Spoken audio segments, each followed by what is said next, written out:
Assalamualaikum warahmatullahi wabarakatuh.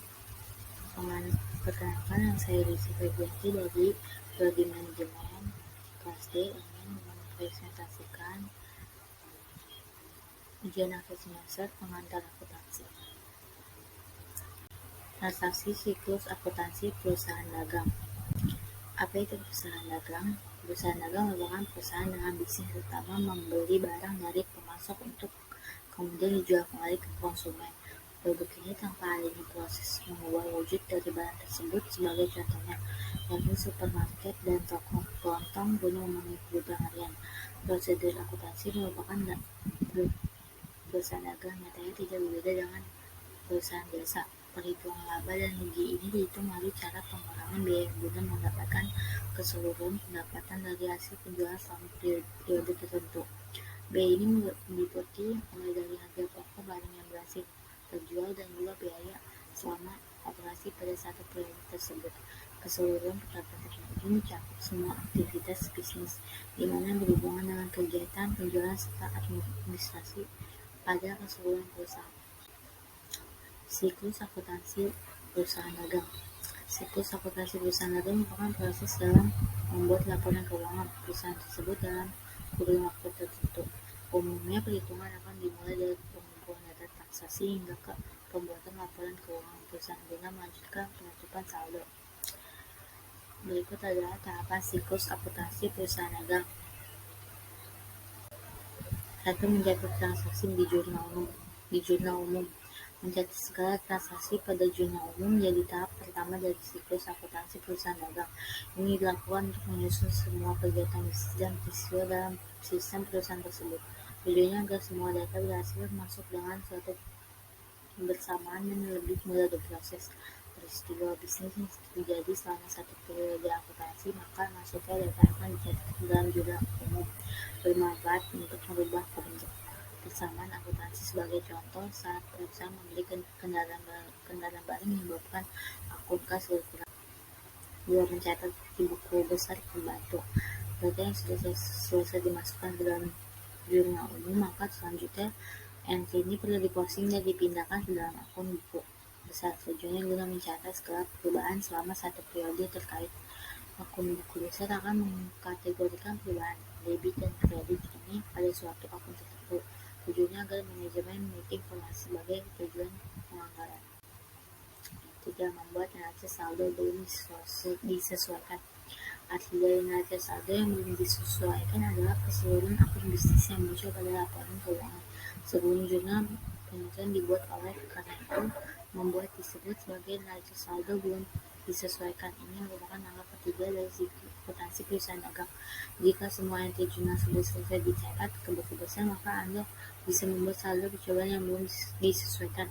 Posting akun ke dalam neraca saldo belum disesuaikan tergolong mudah dan sederhana. Umumnya semua akun yang memiliki saldo debit ditulis di kolom sebelah kiri dan akun yang terdiri dari saldo kredit di kolom sebelah kanan. Sekarang ini hampir semua perusahaan menggunakan sistem akuntansi terkomputerisasi yang lebih memudahkan pekerjaan. Jurnal penyesuaian.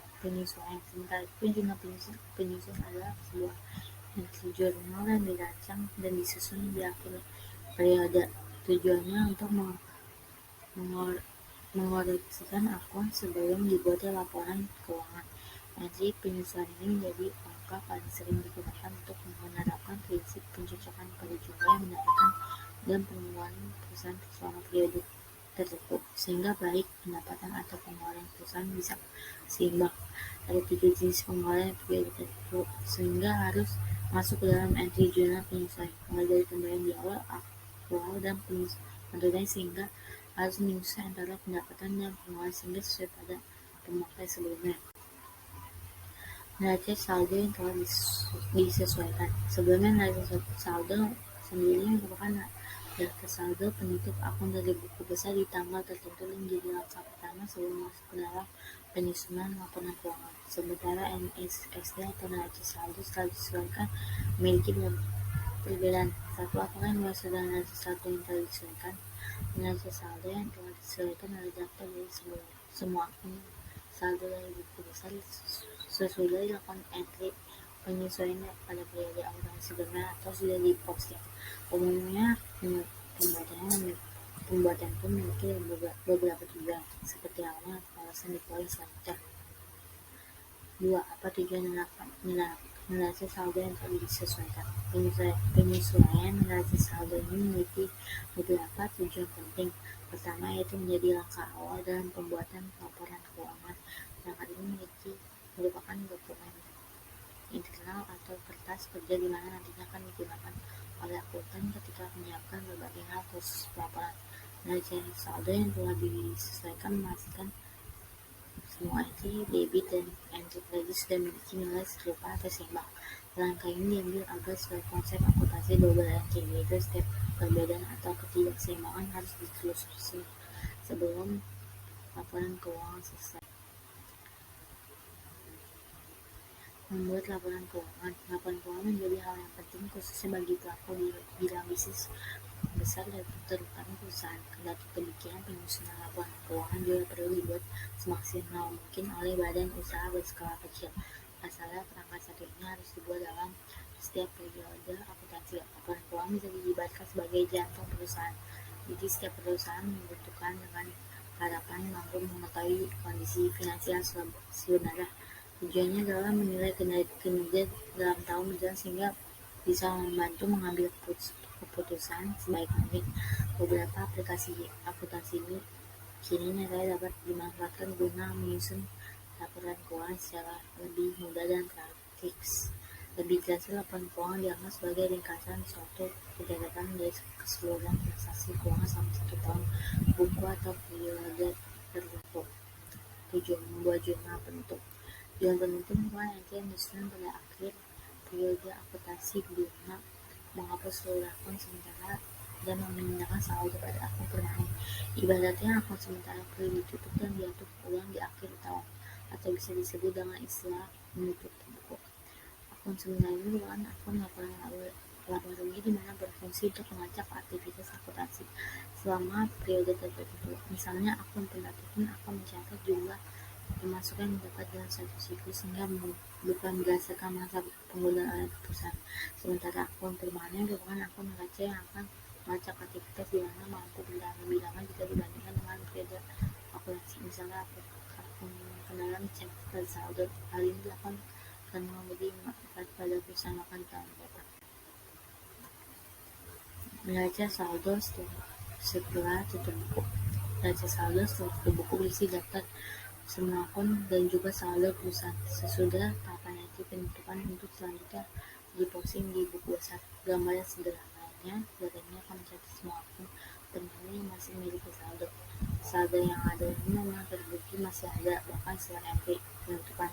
Daftar akun ini identik dengan akun disajikan dalam neraca. Hal tersebut tentu masuk akal, sebab semua kemampuan khusus laba rugi memang sudah ditutup dan tidak lagi mempunyai sisa nilai sedang dia. Tujuannya dari penyusunan neraca saldo pasca penutupan adalah melakukan verifikasi jika semua akun sementara sudah ditutup dengan benar. Sementara total kredit dan debit pada sistem akuntansi sudah memiliki nilai seimbang sesudah pembuatan entry penutup. Membuat jurnal pembalik. Jurnal pembalik merupakan entry jurnal yang diawal periode akuntansi membatalkan dan membalik jurnal penyusunan. Sebelumnya memang sudah dibuat di ujung siklus tahunan sehingga langkah ini tidak akan terakhir. Jurnal pembalik ini dilaksanakan sebab awal tahun sebelumnya dan pembayaran di ujung akan segera diselesaikan ataupun digunakan selama tahun baru. Kemudian sudah tidak lagi dicatat sebagai aset dan juga kewajiban. Jurnal pembalik juga bersifat opsional sehingga Anda hanya perlu menyusun ketika benar-benar membutuhkan saja. Kemudian laporan keuangan tentu tidak selalu memerlukan pembalik pada yang jurnal sehingga harus disesuaikan. Seluruh siklus akuntansi perusahaan dagang di atas adalah proses yang dapat diterapkan bagi badan bisnis ini. Setiap tahapan tentu memerlukan pengulangan guna menghasilkan laporan keuangan berdasarkan berbagai pertimbangan dan keputusan dalam menjalankan usaha kedepannya. Sekian presentasi UAS dari saya. Mohon maaf bila banyak salah kata. Assalamualaikum warahmatullahi wabarakatuh.